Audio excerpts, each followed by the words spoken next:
اساتذہ کرام کے ایسے کون سے رویے ہیں جن کے ذریعے بچوں پر مثبت اثرات مرتب ہو سکتے ہیں؟ آج کی اس ویڈیو میں میں آپ سے یہ شیئر کروں گا۔ اگر آپ نے میرا چینل ابھی تک سبسکرائب نہیں کیا تو ماہی خان کو سبسکرائب کر دیجئے تاکہ اس طرح کی ویڈیو آپ تک پہنچتی رہے۔ ایک طالب علم کی کامیابی یا ناکامی کا سب سے زیادہ انحصار اساتذہ کرام کے رویے، والدین کی توجہ اور ارد گرد کے ماحول پر ہوتا ہے۔ آج ہم بات کریں گے اساتذہ کرام کے رویوں کے بارے میں، جن کے ذریعے طلباء پر مثبت یا منفی اثرات مرتب ہو سکتے ہیں۔ میں تمام اساتذہ کرام سے مخاطب ہوں، چاہے وہ کسی اسکول کالج کے ہوں یا کسی دینی مدارس کے۔ اگر ایک استاد بچے کی حوصلہ افزائی کرے گا تو بچہ آگے بڑھے گا۔ اگر استاد اسے ڈسہارٹ کرے گا تو بچہ کبھی بھی آگے نہیں بڑھے گا، اس کا پڑھائی میں دل کبھی نہیں لگے گا۔ نیکسٹ ہے، اگر استاد اعتماد کرے گا بچے پہ، اس کی صلاحیتوں پہ اعتماد کرے گا تو بچہ ذمہ دار بنے گا، ورنہ غیر ذمہ داری کا مظاہرہ کرے گا۔ اگر استاد طلباء کی غلطیاں برداشت کرے گا تو بچے غلطی کا اعتراف کریں گے، وہ اپنی غلطی کو چھپائیں گے نہیں۔ اگر استاد معاف کرے گا تو بچے احسان مند رہیں گے۔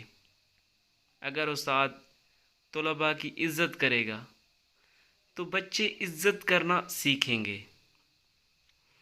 اگر استاد طلباء سے مشاورت کرے گا،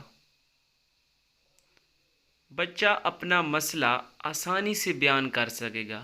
کوئی بھی بچہ آسانی سے استاد کے ساتھ اپنا مسئلہ ڈسکس کرے گا۔ اگر استاد بچوں میں دلچسپی لے گا تو بچے کی آٹومیٹیکلی پڑھائی میں دلچسپی بڑھے گی۔ استاد اگر محنت کرے گا، خود بذات خود محنت کرے گا تو بچہ بھی محنتی ہوگا اساتذہ کرام کے رویے کو دیکھ کر۔ اگر ایک استاد اپنا وعدہ پورا کرے گا تو بچہ بھی زبان کا پکا اور وعدہ نبھانے والا ہوگا۔ اگر ایک استاد وقت کی پابندی کرے گا تو اس کے جو بھی طلباء ہیں وہ بھی پابندی کریں گے وقت کی۔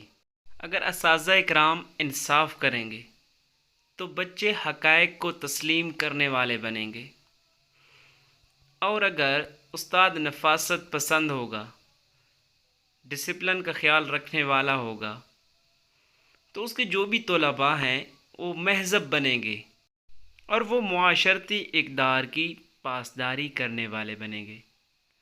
مجھے امید ہے کہ میں جتنے بھی اساتذہ کرام سے مخاطب ہوں وہ میری بات کو سمجھ گئے ہوں گے اور اپنے رویوں میں تبدیلی لانے کی بھرپور کوشش کریں گے۔ اگر آپ کو یہ ویڈیو پسند آئی ہے تو اپنے دیگر اساتذہ کرام کے ساتھ بھی اسے شیئر کر دیں تاکہ ان تک بھی میرا یہ پیغام پہنچ جائے اور وہ بھی اپنے رویوں میں تبدیلی لانے کی بھرپور کوشش کریں۔ اس کے ساتھ ہی ماہی خان کو اجازت دیجیے۔ اللہ حافظ۔